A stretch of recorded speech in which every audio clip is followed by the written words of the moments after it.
Antarctica, धरती का वो हिस्सा जहां हवा भी जम जाती है, जहां दिन रात में बदल जाता है और जहां इंसान की हिम्मत की असली परीक्षा होती है। साल 1897, जब टेक्नोलॉजी आज जैसी नहीं थी, ना जीपीएस, ना सैटेलाइट फोन्स, ना मॉडर्न शिप्स, सिर्फ एक छोटा सा वुडन शिप और एक टीम का जुनून जो एंटार्क्टिका के बर्फ से ढके राज खोलना चाहता था। ये लोग सोच रहे थे कि सिर्फ कुछ हफ्ते रिसर्च करेंगे और फिर वापस आ जाएंगे, लेकिन एंटार्क्टिका ने उन्हें अपनी बर्फीली बाहों में जकड़ लिया पूरे 1 साल के लिए। ये कहानी है बेल्जियम एंटार्क्टिक एक्सपेडिशन की, ऐसी एक्सपेडिशन जिससे ना ही सिर्फ एंटार्क्टिका के राज खुले बल्कि इंसान की जीत की आग भी जली। चलिए शुरू करते हैं। बेल्जियम एक छोटा सा यूरोपियन देश जहां कोई भी बड़ा सपना देखना मुश्किल था। 1890s में ब्रिटेन, नॉर्वे और जर्मनी जैसे देश आर्कटिक और एंटार्क्टिका के राज खोलने में आगे थे, लेकिन एड्रियन डी गार्लिक, एक 31 साल का बेल्जियन नेवल ऑफिसर ने सोचा क्यों ना बेल्जियम भी इस दौड़ में शामिल हो। एड्रियन का सपना था एंटार्क्टिका तक पहुंचना और उसकी मैपिंग करना, लेकिन ये आसान नहीं था।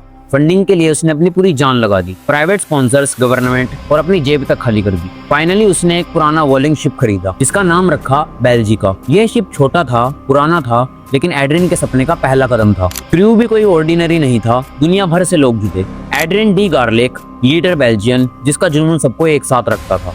रोल्ड अमुंडसेन, एक 25 साल का नॉर्वेजियन सेलर जो आगे चलकर साउथ पोल जीतने वाला पहला इंसान बना। Doctor Frederick Cook, American doctor जिसका दिमाग सर्वाइवल का मास्टर प्लान बनाता था। हेनरिक ओरकोविस्की, पोलिश साइंटिस्ट जो एंटार्क्टिका के जियोग्राफी को समझना चाहता था। इमाइल डेंसो, बेल्जियन जियोफिजिस्ट जिसका दिल एंटार्क्टिका के मैग्नेटिज्म पर था। और 19 लोग और जो सेलर, इंजीनियर, साइंटिस्ट और अलग अलग कल्चर से आए थे। इन सब में एक बात कॉमन थी, एडवेंचर का जुनून। लेकिन क्या ये जुनून उन्हें बर्फ के समुद्र में बचा पाएगा? 16 अगस्त 1897 एंटवर्प, बेल्जिका अपने सफर पर निकलती है। घर वाले, दोस्त सब इमोशनल फेयरवेल देते हैं। क्रू के दिल में उम्मीद थी, लेकिन एंटार्क्टिका का रास्ता आसान नहीं था। शिप ने अटलांटिक ओशन क्रॉस किया, मैडेरा और रियो डी जेनेरो में रुका। मोंटवीडियो में शिप की रिपेयर्स हुई क्योंकि दिखने में तो पुराना शिप मजबूत था, लेकिन समुद्र की ठोकर से थोड़ी कमजोरी दिखने लगी। टायरा डेल फ्यूगो पहुंचते ही क्रू में पहली बार टेंशन दिखी। ठंडी हवा, लंबी इसोलेशन और एक दूसरे के अलग अलग कल्चर ने छोटी छोटी बातों पर झगड़े शुरू कर दिए। यहाँ से उन्होंने पेंगुइन्स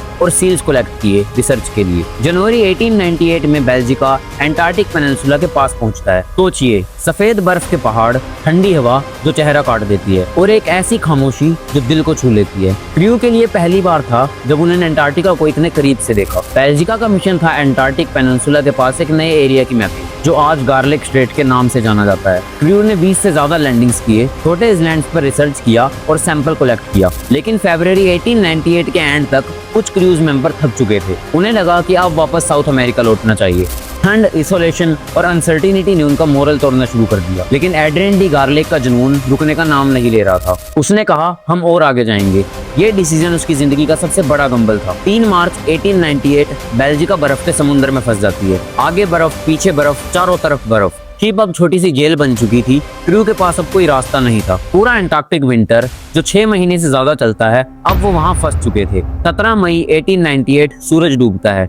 अगले 70 दिन के लिए एंटार्क्टिका में सिर्फ अंधेरा, ना दिन ना धूप, बस एक लंबी ठंडी रात। टेम्परेचर -30 डिग्री सेल्सियस तक गिर जाता है। कपड़े गीले हो जाते हैं और हर सांस में ठंड का एहसास होता है। क्रू मेंबर्स डर, डिप्रेशन और हेलुसिनेशन का शिकार होने लगते हैं। एक सेलर ने अपनी डायरी में लिखा, मुझे लगता है मैं मर चुका हूँ, ये खामोशी मुझे खा रही है। कर्वी, विटामिन सी की कमी ने सबको जकड़ लिया। कम से खून, दर्द और कमजोरी। इमाइल डेंसो, एक टैलेंटेड जियोफिजिस्ट, इसकी वजह से मर जाता है। ये क्रू का पहला नुकसान था और सबके दिल पर गहरा असर हुआ। एड्रियन डी गार्लिक भी बीमार पड़ जाते हैं। अब लीडरशिप का बोझ डॉक्टर फ्रेडरिक कुक और रोल्ड अमुंडसेन के कंधों पर आ जाता है। डॉक्टर फ्रेडरिक कुक, ये वो इंसान था जिसका दिमाग एंटार्क्टिका के अंधेरे में भी रोशनी लाया। उन्होंने कुछ ऐसे डिसीजन लिए जो क्रू को बचा गए। फ्रेश मीट, उन्होंने पेंगुइन और सील्स का फ्रेश मीट खाने का ऑर्डर दिया। ये टेस्ट में बुरा था, लेकिन विटामिन सी का सोर्स था जिससे स्कर्वी कंट्रोल हुआ। डेली रूटीन, हर क्रूज को सुबह बर्फ पर वॉक करने के लिए कहा। ये एक्सरसाइज फिजिकल और मेंटल हेल्थ के लिए जरूरी था। वेंटिलेशन, शिप के अंदर बर्फ के डक्ट्स बनाए गए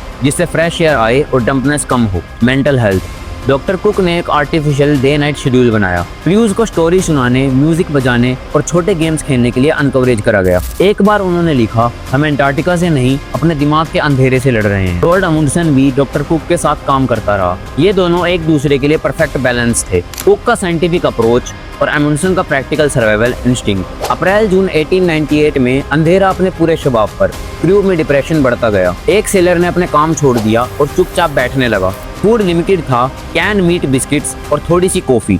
जुलाई से अक्टूबर 1898 आइसोलेशन ने एक और सेलर को ब्रेकडाउन दे दिया। वो अपने आप बातें करने लगा। अमुंडसेन ने उसे संभाला, लेकिन टीम का मोरल अब सबसे नीचे था। नवंबर 98 सूरज की पहली किरण दिखी। ये रोशनी उम्मीद लाई, लेकिन शिप अभी भी बर्फ में फंसा था। फूड और फायरवुड खत्म होने के कगार पर थे। क्रू ने हर दिन को डॉक्यूमेंट किया, वेदर पैटर्न्स, सी करंट्स और मैग्नेटिक रीडिंग्स। एक बार जब शिप का कंपास आयरन की वजह से काम नहीं किया, तो उन्होंने बर्फ पर चाक से टेम्परेरी कंपास बनाया। ये छोटी छोटी जीत उन्हें जिंदा रखती थी। दिसंबर 1898 में सूरज वापस आया, लेकिन बर्फ अभी भी 6 फीट मोटी थी। डॉक्टर कुक और अमुंडसेन ने एक बोल्ड प्लान बनाया, अगर रास्ता नहीं है तो हम रास्ता बनाएंगे। जनवरी और फरवरी 1899 में क्रू ने हैंड से शोवल्स और एक्सिस से बर्फ काटना शुरू करा। रोज 10 से 12 घंटे काम, ठंड में, थकावट में। एक बार पेंगुइन्स उनके काम के पास आए, जैसे देखने के लिए कि ये क्या कर रहे हैं। क्रू ने उसे मजाक में लिया और थोड़ी देर के लिए हंसी मिली। 28 फरवरी 1899 में बेल्जिका आजाद हो जाता है। एक साल बाद वो बर्फ के कैद से निकलते हैं। क्रूज के चेहरे पर खुशी थी, लेकिन थकान भी उतनी ही थी। 28 मार्च 1899 बेल्जिका साउथ अमेरिका वापस पहुंचती है। क्रू कमजोर, थका हुआ, लेकिन जिंदा। मेंटल और इमोशनल स्कार्स साफ दिखते थे। एंटवर्प जाते जाते और कई महीने लगे। जब वो वापस आए तो दुनिया ने उन्हें हीरो की तरह देखा। साइंटिफिक ब्रेक थ्रोज, 400 प्लस नई स्पाइस डिस्कवर हुई।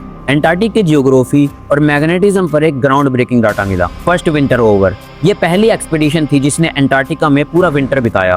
फिजिकोलॉजिकल इनसाइट्स, आइसोलेशन और अंधेरे का ह्यूमन माइंड पर क्या असर होता है, ये दुनिया ने पहली बार जाना। रॉड अमुंडसेन इस एक्सपीडिशन से सीखकर आगे साउथ पोल कॉन्कर करने वाले पहले इंसान बने। डॉक्टर कुक ने नॉर्थ पोल के कंट्रोवर्शियल क्लेम किए और एड्रियन डी गार्लिक का नाम एंटार्क्टिक हिस्ट्री में हमेशा के लिए लिखा गया। टीम वर्क सब कुछ है, एक भी इंसान अकेला सरवाइव नहीं करता। क्रू का एक दूसरे पर भरोसा ही सब कुछ है। एक छोटे से देश का सपना जो दुनिया की सबसे खतरनाक जगह पर जीत बना। बेल्जियन एंटार्क्टिक एक्सपीडिशन ने सिर्फ एंटार्क्टिका के राज नहीं खोले, बल्कि इंसान की हिम्मत, हौसला और टीम वर्क की मिसाल दी।